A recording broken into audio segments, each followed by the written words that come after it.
Nisham Institute. Hi friends, welcome to Sham Institute weekly current affairs roundup September 13 to 19 2021 ఉన్నటువంటి current అఫైర్స్ని multiple choice questions and answers రూపంలో important వాటిని discuss చేద్దాం. ఓకేనా? ఇందులో మొదటి ప్రశ్న, US Open 2021 male singles winner is. US Open 2021లో పురుషుల సింగిల్స్ విజేత ఎవరు? ఇది ఒక గ్రాండ్ స్లమ్ టోర్నమెంట్. సో టెన్నిస్లో ప్రతి సంవత్సరం జరిగే అతిపెద్ద టెన్నిస్ టోర్నమెంట్లు అయినటువంటి Australia Open, French Open, Wimbledon Open and US Open, ఈ టోర్నమెంట్లని గ్రాండ్ స్లమ్ టైటిల్స్ లేదా గ్రాండ్ స్లమ్ టోర్నమెంట్స్ అంటారు. ఎవరైతే ఆ టైటిల్ సాధిస్తారో, అందులో విజేత అవుతారో వాళ్ళు గ్రాండ్ స్లమ్ టైటిల్ వచ్చిందని చెప్తారు. సో మరి ఒక సంవత్సరంలో జరిగే చివరి grand slum tournament US open tournament. మరి యుఎస్ ఓపెన్ టెన్నిస్ టోర్నమెంట్ అనేది న్యూయార్క్లో జరుగుతుంది. సో మనకి ఇది ఆర్డ్ కోర్టుపై జరుగుతుంది. మరి ఇందులో మేల్ సింగిల్స్ విన్నర్గా ఎవరున్నారు? మేల్ సింగిల్స్ విన్నర్గా అంటే ఇక్కడ డానిల్ మెద్వదేవ్ అండి. ఎవరండి? డానిల్ మెద్వదేవ్ అనేవారు ఇక్కడ ఒక క్రీడాకారుడు మేల్ సింగిల్స్ విజేతగా, పురుషుల సింగిల్స్ విజేతగా ఉన్నారు. సో దట్ ఈస్ మనకు వెరీ వెరీ ఇంపార్టెంట్ అయినటువంటి information. Next question, US Open 2021 female single winner is. US Open 2021లో మహిళల సింగిల్స్ విజేత ఎవరు? ఇది ఒక రికార్డ్ అండి. ఎందుకోసం అంటే చిన్న వయసులోనే ఒక గ్రాండ్ స్లమ్ టోర్నమెంట్ను సాధించినటువంటి క్రీడాకారిణిగా వారు గుర్తించబడ్డారు. 18 సంవత్సరాల వయసులో, 17 సంవత్సరాల వయసులో గ్రాండ్ స్లమ్ టైటిల్ సాధించి, అతి చిన్న వయసులో గ్రాండ్ స్లమ్ టైటిల్ సాధించిన వారైతే మరియా షరపోవా. ఇప్పుడు 18 సంవత్సరాల వయసులో అంటే రెండో చిన్న వయసులో ఈ టైటిల్ సాధించినటువంటి రెండో క్రీడాకారిణిగా ఉన్నారు. వారే ఎవరంటే ఇక్కడ Jo Salisbury, Marcelo Arevalo, Emma Raducanu and Leylah Fernandez. The right answer ఇక్కడ వచ్చేసిందంటే బ్రిటన్కి చెందినటువంటి క్రీడాకారిణి ఎమ్మా రాడుకాను. సో వీరు ఈ టైటిల్ సాధించడం జరిగింది. అతి పిన్న వయసులో గ్రాండ్ స్లమ్ టైటిల్ సాధించినటువంటి రెండవ క్రీడాకారిణి ఎవరు? ఎమ్మా రాడుకాను. వీరు బ్రిటన్ దేశం చెందినవారు. అలా కాకుండా వీరు 18 సంవత్సరాల వయసులో, 17 సంవత్సరాల అతి చిన్న వయసులో ఈ టైటిల్ సాధించిన వారు, ఇలాంటి గ్రాండ్ స్లమ్ టైటిల్ సాధించిన వారు మరియా షరపోవా, రష్యా క్రీడాకారిణి. అట్లా నేపథ్యాన్ని చూసుకోవాలి. అండ్ నెక్స్ట్ అండి, పుస్తకాలు రచయితల విభాగంలో ఉన్నటువంటి information. A rude life the memoir is written by. A rude life the memoir అనే పుస్తకాన్ని రచించిన వారు ఎవరు? గైరుల్ హసన్, వీర్ సంఘ్వి, హర్ష చౌహాన్, సుభాష్ గర్గ్ అని ఇవ్వడం జరిగింది. సో మీరు ఇక్కడ గమనించినట్లయితే ఇక్కడ వీరు ఒక రచయిత, వీరు ఒక జర్నలిస్ట్గా ఉన్నారు. అండ్ హిందుస్థాన్ టైమ్స్ లాంటి పత్రికకు వీరు సంపాదకుడు కూడా పనిచేయడం జరిగింది. వారి యొక్క అనుభవాలని ఈ యొక్క పుస్తక రూపంలో ఇవ్వడం జరిగింది. ఏ రూడ్ లైఫ్ ది మెమోరియర్ అని. ఈ పుస్తక రచయిత ఎవరు చూసినట్లయితే రైట్ ఆన్సర్ వచ్చేసి ఇక్కడ వీర్ సంఘ్వి అండి. Vir Sanghvi. So right answer. Khairul Hasan అనేవారు ఎవరంటే వీరు గతంలో జాతీయ మైనార్టీ వ్యవహారాల కమిషన్ చైర్మన్గా పనిచేశారు. వారు రిటైర్మెంట్ కావడం అనేది జరిగింది. సర్దార్ ఇక్బాల్ సింగ్ లాల్పూర్ అనేవారు జాతీయ మైనార్టీ వ్యవహారాల కమిషన్కి నూతన చైర్మన్గా రావడం జరిగింది. హర్ష చౌహాన్ జాతీయ ఎస్టీ కమిషన్కి చైర్మన్గా పనిచేస్తున్నారు. నందకుమార్ సాయి స్థానంలో నియమితులు కావడం జరిగింది. సో అట్లా నేపథ్యాన్ని కూడా చూసుకోవాలండి. అండ్ మెరైజ్ పైనే who visited India is the foreign minister of. భారత పర్యటనకు వచ్చినటువంటి మెరైజ్ పైనే ఏ దేశ విదేశాంగ మంత్రి? Japan, Austria, Britain, Australia. So ఇక్కడ ఇంపార్టెన్స్ ఉన్నది ఏంటంటే, సో భారతదేశం తొలిసారిగా ఆస్ట్రేలియా దేశంతో 2+2 సదస్సులు నిర్వహిస్తుంది. సో ఇంతవరకు అయితే అమెరికా దేశంతో 2+2 సదస్సులు నిర్వహించింది భారతదేశం. జపాన్ దేశంతో ఇలా 2+2 సదస్సులు నిర్వహించింది. ఇప్పుడు ఆస్ట్రేలియా దేశంతో కూడా 2+2 సదస్సులు అంటాం. ద్వైపాక్షిక సంబంధాలని మరింతగా పెంచుకోవడం ఉద్దేశంతో ఆయా దేశాలకు సంబంధించినటువంటి రక్షణ విదేశాంగ మంత్రులు పాల్గొనే సమావేశమే 2+2 సదస్సు. Defence ministers and foreign affairs or external affairs ministers ఇక్కడ ఆ రెండు దేశాలను పాల్గొంటారు. మరి తొలిసారిగా ఈ 2+2 సదస్సు భారత్ ఆస్ట్రేలియా మధ్య జరిగినటువంటి 2+2 సదస్సు న్యూఢిల్లీలో జరిగింది. సో న్యూఢిల్లీలో జరిగినప్పుడు ఇక్కడ ఆస్ట్రేలియా దేశ విదేశాంగ మంత్రి అయినటువంటి మెరైజ్ పైన సో మన దేశానికి రావడం జరిగింది. కాబట్టి ఇక్కడ రైట్ ఆన్సర్ ఏమవుతుందండి? ఆస్ట్రేలియా అవుతుందండి. సో ఆ నేపథ్యం చూసుకుంటూ మరి ఆస్ట్రేలియా ప్రస్తుత ప్రధాని వచ్చేసేవారండి Scott Morrison. So Scott Morrison అనేవారు ఆస్ట్రేలియా ప్రధానమంత్రిగా ఉన్నారండి. సో అంతేకాకుండా ఇటీవల కాలంలో Australia, United Kingdom and USA, so ఈ 3 దేశాలు కలిసి కూడా భాగస్వామ్య ఒప్పందం ద్వారా ఒక మరో కూటమిని ఏర్పాటు చేస్తున్నట్లు కూడా ఆయా దేశాలు ప్రకటించడం జరిగింది. దాన్ని అకస్ కూటమిగా చెప్తున్నాం. అండ్ నెక్స్ట్ అండి 60th national open athletics championship is held from September 15 to 19, 2021 in 60వ జాతీయ ఓపెన్ అథ్లెటిక్ ఛాంపియన్షిప్ 2021 ఈ క్రింది ఏ నగరంలో మరి సెప్టెంబర్ 15 to 19, 2021లో నిర్వహిస్తున్నారు? న్యూఢిల్లీ, గువాహతి, హన్మకొండ, అనంతపురం. సో ఇది మనకి తెలంగాణ రాష్ట్రంలో ఉన్నటువంటి హన్మకొండలో, సో మన హన్మకొండలో దీన్ని నిర్వహించడం జరుగుతుందన్నమాట. సో ఒక ఇంపార్టెంట్, ఇది ఒక జాతీయ స్థాయిలో జరుగుతున్నటువంటి ఒక టోర్నమెంట్ అనేది, ఒక అథ్లెటిక్ ఛాంపియన్షిప్ అనేది హన్మకొండలో దీన్ని ప్రారంభించడం జరిగింది. సో మనకి ఇక్కడ రాష్ట్ర మంత్రి అయినటువంటి శ్రీనివాస్ గౌడ్ గారు. అంతేకాకుండా మరో అంశం ఏంటంటే ఇక్కడ హన్మకొండలోని జవహర్లాల్ నెహ్రూ స్టేడియంలో, సో మరి జేఎన్ స్టేడియంలో కూడా దీనికి సంబంధించినటువంటి ఛాంపియన్షిప్ అథ్లెటిక్స్ అనేది వివిధ పోటీలు అక్కడ నిర్వహించడం జరిగిందనమాట. సో ఇది ఒక ఇంపార్టెంట్గా ఉంటుంది. సో ఎక్కడ జరిగింది ఒక సంబంధించినటువంటి టోర్నమెంట్, ఒక ఛాంపియన్షిప్ అని చెప్పేసి, ఓకేనా, హన్మకొండలో. క్వాడ్ సదస్సు 2021లో సెప్టెంబర్ 24, 2021 ఏ నగరంలో జరగనుంది? సో ముందుగానే వీళ్ళు చెప్పడం జరిగింది అనమాట, క్వాడ్ సంబంధించిన కూటమి వాళ్ళు. క్వాడ్ అంటే ఇక్కడ ఏంటంటే క్వాడ్రిలేటరల్ డైలాగ్ పార్ట్నర్షిప్ అని చెప్పేసి అంటాం. సో చతుర్భుజ దేశాల భాగస్వామ్యం అని పిలుస్తాం. ఈ చతుర్భుజ దేశాలు ఏవి? 4 దేశాలు ఏవంటి ఇక్కడ? ఈ 4 దేశాలు ఏవంటి ఇక్కడ? So America, India, Japan, Australia. So ఈ 4 దేశాలు కలిసి ఏర్పాటు చేసుకున్నటువంటి కూటమే క్వాడ్ కూటమి.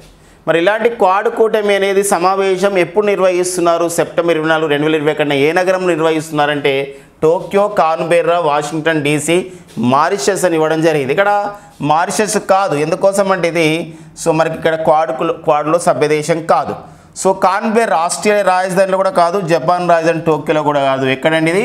వాషింగ్టన్ DC, అమెరికా రాజధాని వాషింగ్టన్ DCలో ఈ సదస్సు అనేది నిర్వహిస్తున్నారు అనమాట. సో ఈ నేపథ్యం ఈ సదస్సులు ఎప్పుడు జరుగుతున్నాయి? ఎందుకోసం అంటే క్వాడ్ అనేది ఒక ప్రాధాన్యత ఉన్నటువంటి కూటమి ప్రస్తుతం ఉన్నటువంటి సమకాలీన పరిస్థితుల్లో. మరో అంశం ఏంటంటే క్వాడ్ దేశాలు సో సంయుక్తంగా కూడా ఇటీవల కాలంలో మలబార్ విన్యాసాన్ని కూడా మనకి ఇక్కడ గువామ్ దీవిలో, పసిఫిక్ మహాసముద్రంలోని గువామ్ దీవిలో సో మలబారు నావిక విన్యాసాలు కూడా ఈ 4 దేశాలు కలిసి, అనగా అమెరికా, ఇండియా, జపాన్, ఆస్ట్రేలియా దేశాలు కలిసి నిర్వహించుకోవడం జరిగింది. National engineers day celebrated on, జాతీయ ఇంజనీర్ల దినోత్సవాన్ని ఏ రోజున నిర్వహిస్తారని ఇచ్చాడండి.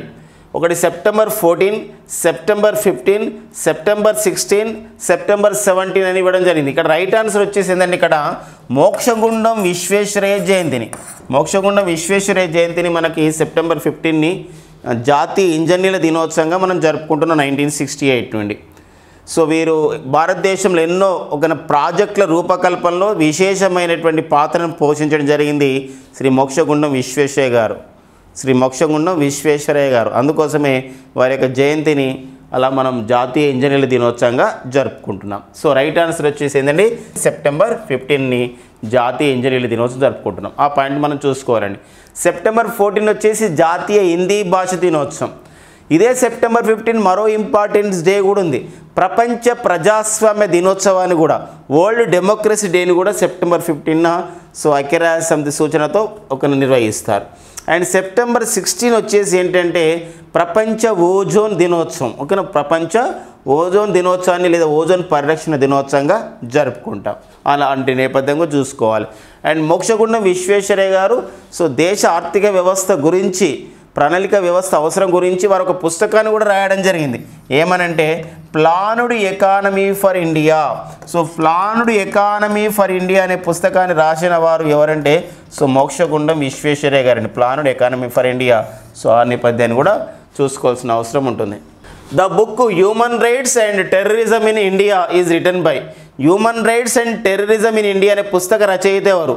Subrahmanyam Swamy, Ajit Doval, justice AK Mishra, justice HL Dutt అని ఇవ్వడం జరిగింది. అంటే మన దేశంలో ఈ టెర్రరిజం వల్ల సో మరి ఎలాంటి మానవ హక్కుల సంబంధించిన ఉల్లంఘన జరిగింది, లేదా మానవ హక్కుల సంబంధించిన విషయం ఏంటి, ఇలాంటి అన్ని అంశాలతో అంటే హ్యూమన్ రైట్స్ ఎలా ఉన్నాయి దేశవ్యాప్తంగా, టెర్రరిజం ఎలా ఎదుర్కొంటున్నాం, ఇలాంటి విషయాలపైన పర్టికులర్గా ఈ సంబంధించినటువంటి ఏ విషయంపైన దీనిపైన ఎక్కువగా ఫోకస్ చేసినట్టు మనకు న్యూస్లో ఇవ్వడం జరిగింది. ఆ బుక్లో విశ్లేషకులు అంటే బుక్ రాసి దాన్ని చదివినట్టు విశ్లేషకులు ఎలాంటి అభిప్రాయాన్ని వ్యక్తం చేయడం జరిగిందంటే, సో ఈ 1999లో మనకి నేపాల్ నుండి మన ఇండియాకు బయలుదేరినటువంటి పౌర విమానయానం అంటే ప్రయాణికులతో బయలుదేరినటువంటి విమానం ఏమైందంటే హైజాక్ చేయడం జరిగింది ఉగ్రవాదులు. దాన్ని హైజాక్ చేసి ఆఫ్ఘనిస్తాన్లోని కాందహార్ ప్రాంతానికి తీసుకెళ్లడం జరిగింది. ఆ నేపథ్యంతో రాసినటువంటి పుస్తకమే so human rights and terrorism in India అనే పుస్తకం. ఇది ఎవరు రాయడం జరిగిందంటే సో వారి సుబ్రహ్మణ్యం స్వామి అండి. సుబ్రహ్మణ్యం స్వామి సో ప్రముఖ రాజకీయ నాయకుడిగా ఉన్నారు వారు. సుబ్రహ్మణ్యం స్వామి పుస్తకాన్ని రాయడం జరిగింది కాబట్టి ఫస్ట్ దానికి రైట్ ఆన్సర్ అనమాట, ఫస్ట్ ఆప్షన్. మిగతా వాళ్ళు మనం చూస్తే అజిత్ దోవల్ ప్రస్తుతం మన జాతీయ భద్రతా సలహాదారు, so the present national security అడ్వైజర్గా ఉన్నవారు ఎవరంటే అజిత్ దోవల్ అండి, Ajit Doval. And next justice AK Mishra అని చెప్పేసి అంటారు. సో ఏకే మిశ్రా ఎవరు అంటే వారు ఎన్హెచ్ఆర్సీ అండి. ఎవరు వేరి national human rights commission present chairman justice Arun Kumar Mishra.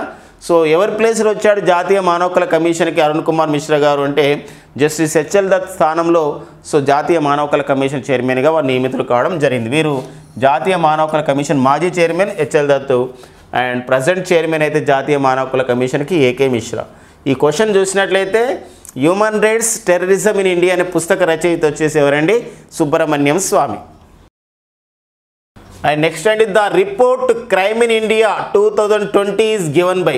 ఈ క్రింది ఏ సంస్థ క్రైమ్ ఇన్ ఇండియా 2020 అనే పేరుతో ఒక నివేదికను విడుదల చేసింది?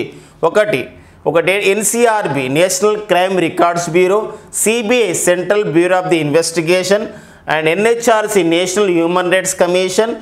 అండ్ నెక్స్ట్ ఇంకొకటి చూసినట్లయితే ఇక్కడ ADR so association of the ఓకేనా డెమోక్రటిక్ రిఫార్మ్స్ అని చెప్పేసి అంటాం. సో ఇక్కడ ఏడిఆర్ కాదండి, సో ఎన్హెచ్ఆర్సీ కూడా కాదు, క్రైమ్ ఇన్ ఇండియా అనే రిపోర్ట్ నాకు ఇవ్వలేదు, సిబిఐ వాళ్ళు కూడా ఇవ్వలేదు. సో ఎవరు ఇచ్చారంటే ఎన్సీఆర్బి వాళ్ళు ఇచ్చారు, నేషనల్ క్రైమ్స్ రికార్డ్స్ బ్యూరో వాళ్ళు ఈ రిపోర్ట్ ఇవ్వడం జరిగింది. ఈ రిపోర్ట్ ప్రకారం 2019 సంవత్సరంతో పోలిస్తే 2020 సంవత్సరంలో నేరాలు అనేది పెరిగాయి, 28% నేరాలు పెరిగాయని చెప్పేసి యొక్క దేశవ్యాప్తంగా ఇలాంటి నేరాలు పెరిగాయని చెప్పేసి ఎన్సీఆర్బి ఒక తన క్రైమ్ ఇన్ ఇండియా అనే రిపోర్ట్లో ఇవ్వడం జరిగింది 2020 పేరుతో విడుదల చేసిన నివేదికలో. సో మరి నేషనల్ క్రైమ్స్ రికార్డ్ బ్యూరోకి ప్రజెంట్ డైరెక్టర్గా పనిచేసిన వారు ఎవరంటే రామ్ పాల్ పవర్ అండి. సో రామ్ పాల్ పవర్ అనేవారు సో నేషనల్ క్రైమ్స్ రికార్డ్స్ బ్యూరోకి సో ప్రజెంట్ డైరెక్టర్గా పనిచేస్తున్నారండి. ఓకేనా, అలాంటి పెద్ద విషయాలు మనకు వెరీ వెరీ ఇంపార్టెంట్ అండి. The percentage of the FDI అంటే foreign direct investments allowed in telecom sector approved by the union cabinet on September 15, 2021. September 15, 2021 కేంద్ర మంత్రిమండలి టెలికాం రంగంలో ఎంత శాతం విదేశీ ప్రత్యక్ష పెట్టుబడుల్ని ఆమోదించింది? 26%, 14%, 100%, 74%. ద రైట్ ఆన్సర్ వచ్చేసి ఏంటంటే 100% అండి, 100% ఆఫ్ ది సో మనకి ఇక్కడ విదేశీ ప్రత్యక్ష పెట్టుబడులు ఆమోదించడం జరిగింది. సో ఇన్సూరెన్స్ సెక్టార్లో అయితే అంటే ఇన్సూరెన్స్ సెక్టర్ అంటే ఇక్కడ బీమా రంగంలో ప్రస్తుతం విదేశీ ప్రత్యక్ష పెట్టుబడులు గతంలో 49% ఉండేది, ప్రజెంట్ అయితే ఎంత చేశారంటే 74% చేయడం జరిగింది అనమాట. ఇది అంతేకాకుండా టెలికాం రంగంతో పాటు మరో 13 రంగాలలో ఉత్పత్తి ఆధారిత ప్రోత్సాహకాలు అందించే ఉద్దేశంతో భారత ప్రభుత్వం పిఎల్ఐ స్కీమ్ కూడా ఇంట్రడ్యూస్ చేయడం జరిగింది. ప్రొడక్షన్ లింక్డ్ ఇన్సెంటివ్స్ అంటాం. The new CEO of the Sansad TV. So మనకి ఇక్కడ ఏంటంటే Lok Sabha TV and Rajya Sabha TV అనేది ఉండేవి. సో ఆ సంబంధించిన కార్యకలాపాలతో పాటుగా సో డిస్కషన్స్ని ఆ విధంగా ఇచ్చేది LS Lok Sabha TV and RS Rajya Sabha TV. అయితే సెప్టెంబర్ 15, 2021 సో ఏం చేయడం జరిగిందంటే ఈ రెండు టీవీలను మెర్జ్ చేసి విలీనం చేసి సంసద్ టీవీని ఆ విధంగా ప్రారంభించడం జరిగింది. దీనికి సంబంధించినటువంటి ప్రకటన 2021 మార్చిలోనే రావడం జరిగింది. కేంద్ర ప్రభుత్వం ఒక ప్రకటన చేయడం జరిగింది ఏంటంటే త్వరలో లోకసభ రాజ్యసభ టీవీలను విలీనం చేసి ఒక టీవీగా చేస్తామని చెప్పేసి సో అది కార్యరూపం దాల్చడం జరిగింది September 15, 2021. So Lok Sabha TV Rajya Sabha టీవీని విలీనం చేసి ఆ టీవీకి ఏమని పెట్టారు పేరు సంసద్ టీవీ అని పెట్టడం జరిగింది. మరి ఈ సంసద్ టీవీని ప్రారంభించిన రోజు సెప్టెంబర్ 15, 2021. సో భారత ఉపరాష్ట్రపతి వెంకయ్య నాయుడు గారు అండ్ నెక్స్ట్ భారత ప్రధాని నరేంద్ర మోడీ గారు కూడా ఈ కార్యక్రమంలో పాల్గొనడం జరిగింది. కారణం ఏంటి? సెప్టెంబర్ 15 ఇది ప్రారంభించడానికి కారణం ఏంటంటే the day we celebrate as world democracy day, ప్రపంచ ప్రజాస్వామ్య దినోత్సవాన్ని ఆ రోజు జరుపుకుంటాం. ఇక్కడ రైట్ ఆన్సర్ వచ్చేసి ఏంటంటే రవి కపూర్ అనేవారు సంసద్ టీవీకి నూతన చీఫ్ ఎగ్జిక్యూటివ్ ఆఫీసర్గా వీరు పనిచేయడం జరుగుతుందన్నమాట. అజయ్ భల్లా అనేవారు ఎవరంటే కేంద్ర హోంశాఖ కార్యదర్శి. సో రాంపాల్ పవార్ అని చెప్పేసి మనం ఇంతకు డిస్కస్ చేసాం, వీరు ఎన్సీఆర్బీకి డైరెక్టర్గా ఉన్నారు. రైట్ ఆన్సర్ వచ్చేసి రవి కపూర్. సిమ్లీపాల్ నేషనల్ పార్క్ ఎక్కడ కలదన్నాడు? Similipal national park located in అస్సాంలో ఉంది, అరుణాచల్ ప్రదేశ్లో ఉంది, వెస్ట్ బెంగాల్లో ఉంది, ఒడిషాలో ఉంది. ద రైట్ ఆన్సర్ ఎక్కడుంది అనేప్పుడు రైట్ ఆన్సర్ ఏంటంటే ఒడిషాలో ఉంది. సిమ్లీపాల్ నేషనల్ పార్క్ ఎందుకు మనకు వార్తల్లో ఉంది అంటే ఈ సిమ్లీపాల్ నేషనల్ పార్క్లో ఉన్నటువంటి 8 టైగర్స్, 8 పులులు, ఆ పులుల పైన నల్లని చారలు ఉన్నాయి. ఈ నల్లటి చారలకు కారణం ఏంటి అని చెప్పేసి బెంగళూరుకు చెందినటువంటి national centre for the biological sciences వాళ్ళు అధ్యయనం చేస్తే జన్యు ఉత్పరివర్తనం కారణమని చెప్పడం జరిగింది. ఏ జన్యు ఉత్పరివర్తనం వల్ల అలా సంబంధించినటువంటి పులులు నల్లని చారలు కలిగి ఉన్నవి అంటే transmembrane amino peptidase, transmembrane amino peptidase Q. So peptidase Q అని చెప్పేసి ఉన్నటువంటి ఈ ఒక జన్యు ఉత్పరివర్తనం వల్ల అలా ఉన్నాయనే విషయం తెలిసింది కాబట్టి ఆ సిమ్లీపాల్ నేషనల్ పార్క్ సంబంధించిన టైగర్స్ విషయంలో అందుకోసమే మనం వార్తల్లో రావడం జరిగిందనమాట. ఓకేనా. ప్రపంచ ఓజోన్ దినోత్సవాన్ని ఏ రోజున నిర్వహిస్తారు? World ozone day is observed on October 15, September 16, September 15, September 14. So right answer చూడండి. సో మనకి అక్టోబర్ 15 అంటే ప్రపంచ విద్యార్థుల దినోత్సవం, డాక్టర్ ఏపీజే అబ్దుల్ కలాం గారి జయంతి అక్టోబర్ 15. ఇక్కడ మనం సెప్టెంబర్ 14 అనేది జాతీయ హిందీ భాష దినోత్సవం అండ్ సెప్టెంబర్ 15 వచ్చేసి that is the Mokshagundam Visvesvaraya జయంతి అయినటువంటిది. సో ఆ రోజున మనం ఎలా నిర్వహిస్తామంటే జాతీయ ఇంజనీర్ల దినోత్సవం నిర్వహించాం సెప్టెంబర్ 15ని, జాతీయ ఇంజనీర్ల దినోత్సవం. ప్రపంచ ప్రజాస్వామ్య దినోత్సవం కూడా September 15. So the right answer వచ్చేసి ఇక్కడ ఏంటంటే ప్రపంచ ఓజోన్ పరిరక్షణ దినోత్సవాన్ని లేదా ఓజోన్ డేని సెప్టెంబర్ 16 నిర్వహిస్తారు. ఓకేనా. The winner of the Asia snooker championship 2021 so. సో 2021లో ఏషియా స్నూకర్ ఛాంపియన్షిప్ని ఎవరు గెలుచుకోవడం జరిగింది? సో ఈ పాయింట్ మనకి వెరీ వెరీ ఇంపార్టెంట్ అండి. ఎందుకోసం అంటే ఇంతవరకు ఆసియా సంబంధించినటువంటి ఇలాంటి స్నూకర్ ఛాంపియన్షిప్స్, బిలియర్డ్ ఛాంపియన్షిప్ ఆ వ్యక్తి, ఆ భారతీయుడు, ఆ సంబంధించినటువంటి క్రీడాకారుడు సో 11 సార్లు టైటిల్ గెలుచుకోవడం జరిగింది. వారే ఎవరంటే ఇక్కడ గీత్ సేతి, పంకజ్ అద్వానీ, అమీర్ సర్కోషి, నారాయణ్ కార్తికేయన్ ఉన్నాడు. ఇక్కడ నారాయణ్ కార్తికేయన్ అంటే ఫార్ములా 1 రేసర్. సో అమీర్ సర్కోషి అంటే ఇరాన్ ప్లేయర్, వీరు ఓడిపోవడం జరిగింది స్నూకర్ ఛాంపియన్షిప్లో, పరాజితగా ఉన్నారు. సో గీత్ సేత్ కూడా కాదండి, రైట్ ఆన్సర్ వచ్చేసి ఎవరండి? Pankaj Advani. Which country conducted SCO peaceful mission 2021? ఈ క్రింది ఏ దేశం ఎస్సీఓ పీస్ఫుల్ మిషన్ 2021 నిర్వహిస్తుంది? India, Pakistan, Russia, China. So గమనించాలి ఫ్రెండ్స్, ఇక్కడ ఎస్సీఓ అంటాం షాంఘై కోఆపరేషన్ ఆర్గనైజేషన్ అంటాం, షాంఘై సహకార సంస్థ అని చెప్పేసి అంటాం. 8 సభ్య దేశాలు ఇందులో ఉన్నవి. ఇటీవల షాంఘై సహకార సంస్థ యొక్క 21వ ప్రభుత్వ దేశాధినేతలు అంటే ఎస్సీఓ దేశాల ప్రభుత్వాధినేతలు పాల్గొన్నటువంటి సమావేశము ఒక దుషాంబే అనే నగరంలో జరిగింది. అయితే మనకి ప్రతి 2 సంవత్సరాలకు ఒకసారి షాంఘై సహకార సంస్థ వాళ్ళు ఏం చేస్తారంటే ఈ యొక్క సమాఖ్య వాళ్ళు ఉగ్రవాద వ్యతిరేక విన్యాసాలు అంటే ఉగ్రవాద అరికట్టే విషయంలో ఒక విన్యాసాలని నిర్వహిస్తారు. ఈసారి ఎక్కడ నిర్వహిస్తున్నారు అనేది క్వశ్చన్ యొక్క అర్థము. ఎస్సీఓ పీస్ఫుల్ మిషన్ 2021 ఎక్కడ నిర్వహించారు ఈసారి అంటే దట్ ఈస్ ద రష్యాలో నిర్వహించడం జరిగింది అనమాట. అదొక ఇంపార్టెంట్గా ఉంది. Which of the following country is not there in AUKUS partnership? AUKUS భాగస్వామ్యంలో లేని దేశం ఏదన్నాడు? Australia, China, UK, USA. AUKUS అంటే ఇక్కడ ఏంటంటే ఇటీవల కాలంలో వస్తున్నటువంటి సమకాలీన అంశాల్లో ప్రపంచ దేశాల్లో జరుగుతున్న అంశాలలో మనం పర్టికులర్గా మనం గమనించినట్లయితే క్వాడ్ కూటమి, ఇటీవల కొత్తగా వచ్చినటువంటి కూటమి, క్వాడ్రిలేటరల్ డైలాగ్ పార్ట్నర్షిప్ అని చెప్పేసి అంటాం. దీని తర్వాత మళ్ళీ ఈ యొక్క వాటి యొక్క డిఫెన్స్ కోఆపరేషన్ పర్టికులర్గా ఏంటంటే రక్షణ సంబంధాలని భద్రతమైనటువంటి ఒక కట్టుదిట్టి చేయాలనే అంశంతోనే 3 దేశాలు కలిసి కూటమిని ఏర్పాటు చేసుకుంటున్నట్లు ఆయా దేశాధినేతలు ప్రకటించడం జరిగింది వర్చువల్ సమావేశంలో. ఇందులో పాల్గొన్న వారు ఎవరు అంటే ఈ కూటమిని ప్రారంభిస్తున్నట్లు ప్రకటించిన వారు జో బిడెన్ అండ్ మరొకరు ఎవరంటే బోరిస్ జాన్సన్. సో మరొకరు ఎవరు అంటే స్కాట్ మోరిసన్. ఈ 3 దేశాధినేతలు ఈ ప్రకటన చేశారు. ఆ దేశాలే ఈ అక్కుస్ కూటమిలో ఉన్నాయి. జో బిడెన్ అమెరికా అధ్యక్షుడు, బోరిస్ జాన్సన్ బ్రిటన్ ఒక ప్రధానమంత్రి, స్కాట్ మోరిసన్ వచ్చేసి ఆస్ట్రేలియా ప్రధానమంత్రి.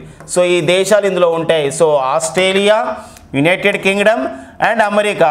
కాబట్టి ఇక్కడ ఆస్ట్రేలియా ఉంది, యునైటెడ్ కింగ్డమ్ అండ్ అమెరికా ఉంది. మరి ఇది భాగస్వామ్యంలో లేని దేశం ఏదంటే చైనా. సో ఆ పాయింట్ మనం చూసుకోవాలి. సో సెకండ్ ఆప్షన్ ఏదండి China is the right answer. ఇక్కడ the Indian who appointed as ambassador of the UNSDG, యుఎన్ఎస్డిజిగా రాయబారిగా నియమితులైన భారతీయుడు ఎవరన్నారు? అమీర్ ఖాన్, ఆనంద్ మహేంద్ర, కైలాస్ సత్యార్థి, సోనూ సూద్. సో ఇప్పుడు గమనించాలి ఫ్రెండ్స్, ఇక్కడ ఎస్డిజి అంటాం. యుఎన్ఎస్డిజి అంటే United Nations sustainable development goals అంటాం. United Nations sustainable development goals సుస్థిర అభివృద్ధి లక్ష్యాలు అంటాం. వీటిని సాధించాలి. మనకు 17 సుస్థిరాభివృద్ధి లక్ష్యాలను ఐక్యరాజ్య సమితి ప్రకటించడం జరిగింది 2015లో. వీటిని సాధించడానికి సభ్య దేశాలకు ఐక్యరాజ్య సమితి పెట్టిన గడువు 2030. అయితే ఈ సుస్థిరాభివృద్ధి లక్ష్యాల అవగాహన గురించి ప్రచారం చేయడానికి సో ఇటీవల ఎవరిని రాయబారిగా నియమించింది మన భారతీయుడిని అంటే ఇక్కడ సో బాల కార్మికుల సో సంక్షేమం గురించి పోరాటం చేస్తున్న వారు కైలాస్ సత్యార్థి, నోబెల్ శాంతి బహుమతి గ్రహీత 2014లో సో మధ్యప్రదేశ్ రాష్ట్రానికి చెందినటువంటి కైలాస్ సత్యార్థిని సో నియమించడం జరిగింది. గతంలో దియా మిర్జా అనే ఒక బాలీవుడ్ నటిని కూడా ఆ విషయంపై నియమించడం జరిగింది సుస్థిరాభివృద్ధి లక్ష్యాల ప్రచారకర్తగా. ఓకేనండి.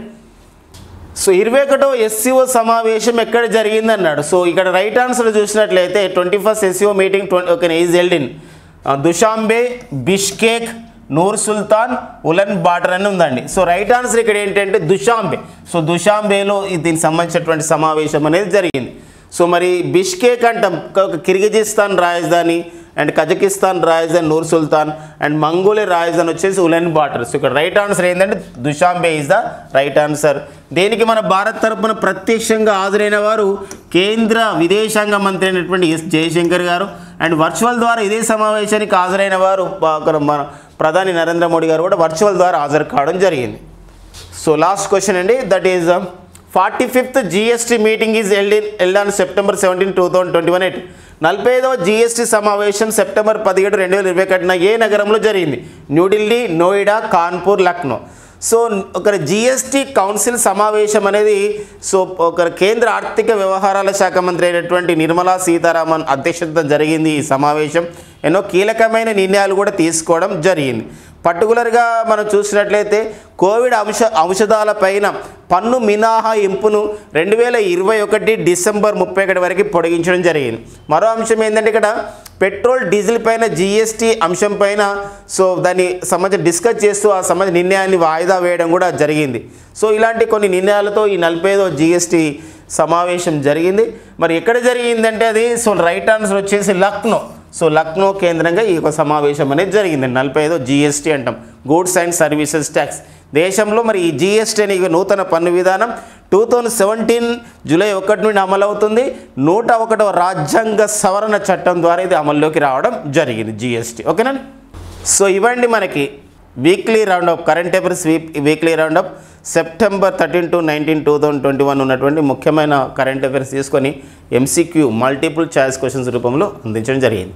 సో షామ్ ఇన్స్టిట్యూట్ అందిస్తున్నటువంటి ఆఫ్లైన్ బ్యాచ్లు కానివ్వండి, ఆన్లైన్ బ్యాచ్లు కానివ్వండి, షామ్ ఇన్స్టిట్యూట్ అందిస్తున్నటువంటి టెస్ట్ సిరీస్ బ్యాచ్లు కానివ్వండి, సో షామ్ ఇన్స్టిట్యూట్ ద్వారా ఇటీవల ప్రారంభించబడేటువంటి హనీతి పబ్లికేషన్స్ సంబంధించినటువంటి పుస్తకాల వివరాలు కానివ్వండి, అండ్ షామ్ ఇన్స్టిట్యూట్ అందిస్తున్నటువంటి డైలీ కరెంట్ అఫైర్స్ గురించి. సో ఇవన్నీ కూడా అప్డేట్స్ గురించి please subscribe our Sham institute YouTube channel అండి. Thank you friends and all the best.